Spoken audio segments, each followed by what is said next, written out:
staff, I really get a sense that you want to unify the country and make real change, and I think there's even evidence of that.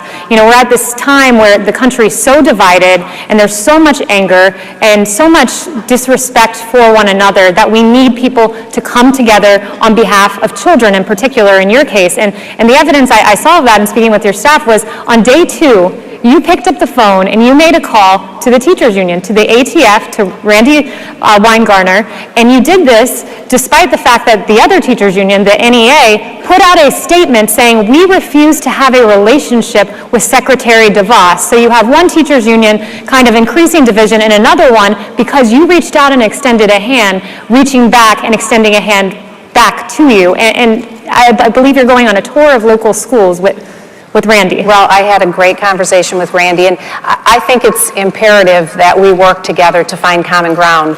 If students represent 100% of our future, we need to be focused around what's right for them and doing what's right for them.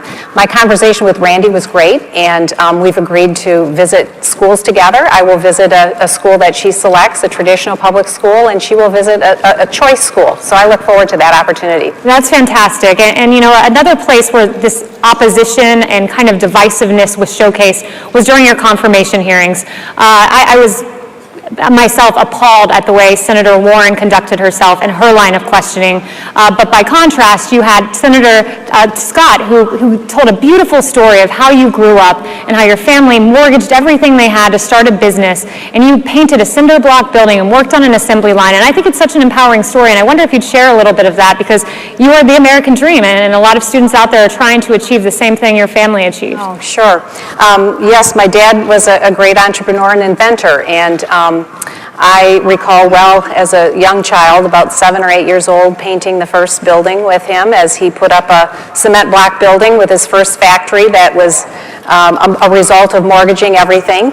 And I worked through different summer jobs at the plant, third shift on the visor plant. So he invented the lighted sun visor for automobiles. So anybody who enjoys those, you can thank my dad for that great invention.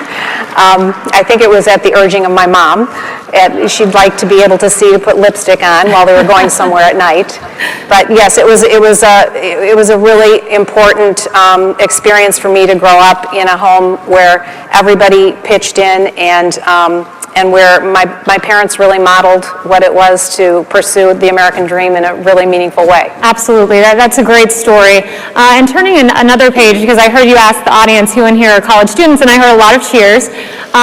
Something that's really important to students, conservative students in particular, you know, I'm a recent law school graduate, so I can empathize with the students out there, is academic freedom. Because a lot of times on college campuses, you feel that you speak at your own risk if you speak conservative thought.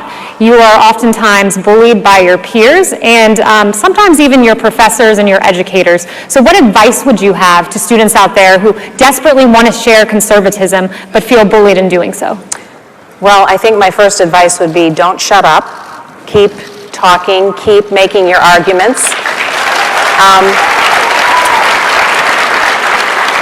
You can do so respectfully and with civility, but I think you need to do so with confidence. We need to have opposing viewpoints and differing ideas in an academic environment and in any environment where ideas are necessary to be exchanged. And I just urge and encourage all of the college students here, or any student, to continue to bring your ideas and your viewpoints. That's the best way to learn, and it's the best way for us all to learn how to get along together as well. Absolutely. And one of the things that I loved about you when you were President Trump's pick is the work that you have done on behalf of children in poverty. You helped 400,000 families in poverty and assisted them and gave them school choice and assisted in their educational pursuit. And that's fantastic.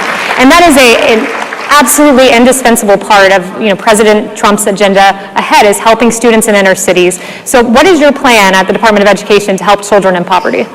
Well, we know that education is the great equalizer, and it's the real moment of opportunity for every student.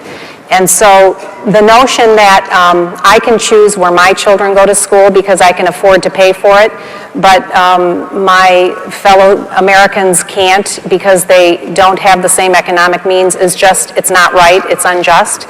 And I share the President's view that we must and can do better for all Americans to provide each of them with an equal opportunity to a great education.